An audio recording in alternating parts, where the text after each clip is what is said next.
Class 9 आज हम exercise 9.2 का क्वेश्चन पार्ट सॉल्व करेंगे।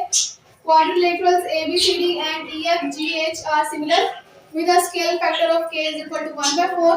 If the area of quadrilateral ABCD is 64 cm square, find the area of the quadrilateral EFGH. हमें दो quadrilateral given है। ABCD जो quadrilateral है उसका जो एरिया है वो हमारे पास 64 सेंटीमीटर स्क्वायर है।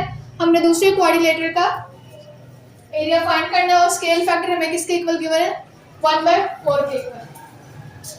लेट कर लेते हैं।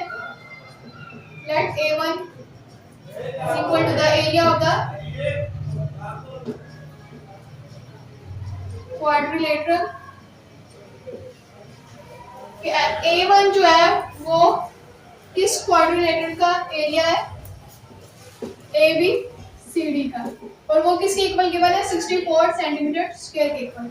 और लेट कर लेते हैं A2 जो है वो दूसरे क्वाड्रिलेटरल EFGH। A2 जो है वो दूसरे क्वाड्रिलेटरल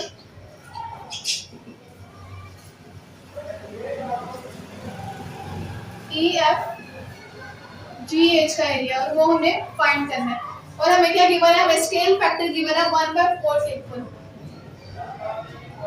स्केल फैक्टर के हमें किसके इक्वल गिवन है 1/4 के इक्वल। और स्केल फैक्टर जो है वो लेंथ की रेशो होती है। k इक्वल होता है L1/L2 के इक्वल होता है। यहाँ पे हम k की वैल्यू पुट करेंगे तो k की वैल्यू क्या है 1/4। तो L1/L2 किसके इक्वल आ जाएगा 1/4 के इक्वल।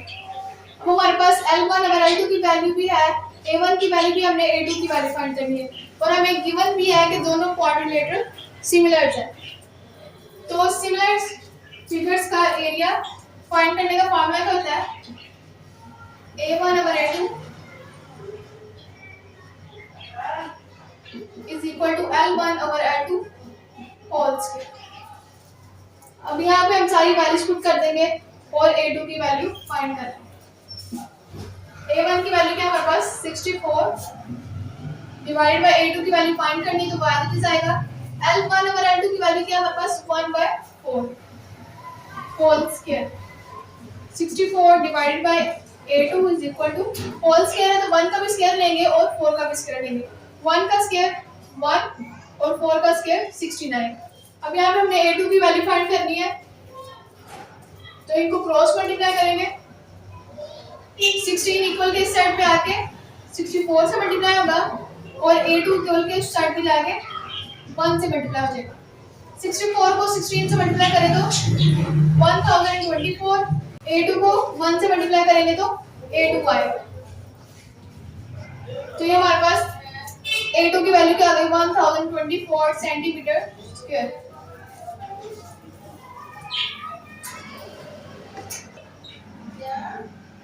क्लास 9 आज हम एक्सरसाइज 9.2 का क्वेश्चन नंबर 6 सॉल्व करेंगे।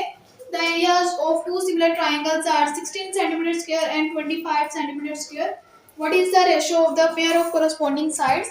हमें यहाँ पे एरिया की रेशो गिवन है, हमने लेंथ की रेशो फाइंड करनी है। क्वेश्चन नंबर 1 था इसका, वहाँ पे हमें लेंथ की रेशो गिवन थी, हमने एरिया की रेशो फाइंड करनी थी। लेकिन यहाँ पे हमें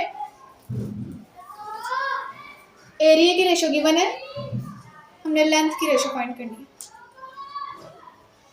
तो एरिया की रेशो में क्या गिवन है 16 centimetre square and 25 centimetre square.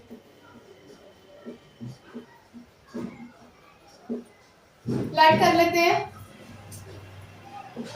Late A1 and A2 be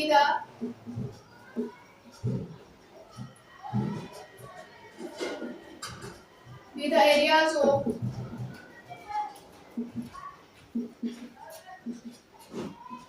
similar triangles. Let कर लेते हैं कि A1 और A2 सिमिलर ट्रायंगल्स का एरिया। तो इसका मतलब A1 किसके इक्वल होगा 16 सेंटीमीटर स्क्वायर के और A2 किसके इक्वल होगा 25 सेंटीमीटर स्क्वायर के इक्वल होगा। हमें ये एरिया के रेशियोज गिवन है। एरियाज गिवन है, हमने लेंथ की रेशियो फाइंड करनी है। सिर्फ L1 या L2 की वैल्यू नहीं फाइंड करनी है, हमने उनकी रेशो फाइंड करनी है, यानी कि हमने L1 और L2 की वैल्यू फाइंड करनी है। हमें एरियाज गिवन है, हमने L1 और L2 की वैल्यू फाइंड करनी है। लाइक कर लेते हैं, let L1 and L2 be the lengths of similar triangles। Let कर लेते हैं कि L1 और L2 जो है वो सिमिलर ट्रायंगल्स की लेंथ है, और हमने क्या फाइंड करना है, हमने इन दोनों की रेशियो फाइंड करनी है, यानी L1 और L2 की वैल्यू फाइंड करनी है। और हमें area of the similar triangles का फॉर्मूला पता है, as we know that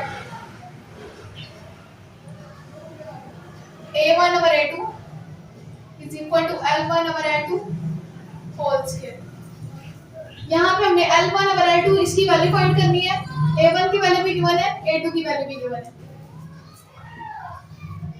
A1 की वैल्यू में क्या गिवन है 16 डिवाइडेड बाय A2 की वैल्यू क्या हमारे पास 25 is equal to L1 over L2 whole square, क्योंकि हमने L1 over L2 की वैल्यू फाइंड करनी है, लेकिन हमने तो सिर्फ L1 over L2 की वैल्यू फाइंड करनी है, L1 over L2 की वैल्यू फाइंड करनी है।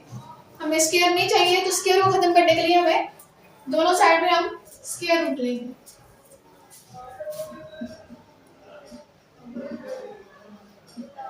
टेकिंग स्क्वायर रूट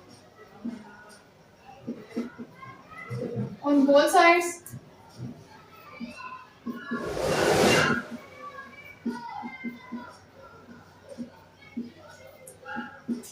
इसका स्क्वायर अंडर रूट से कैंसिल हो जाएगा, तो यहाँ देखो हमारे पास L1 over L2 16 का अंडर रूट लेंगे तो वो 4 आएगा, और 25 का अंडर रूट 5 आएगा।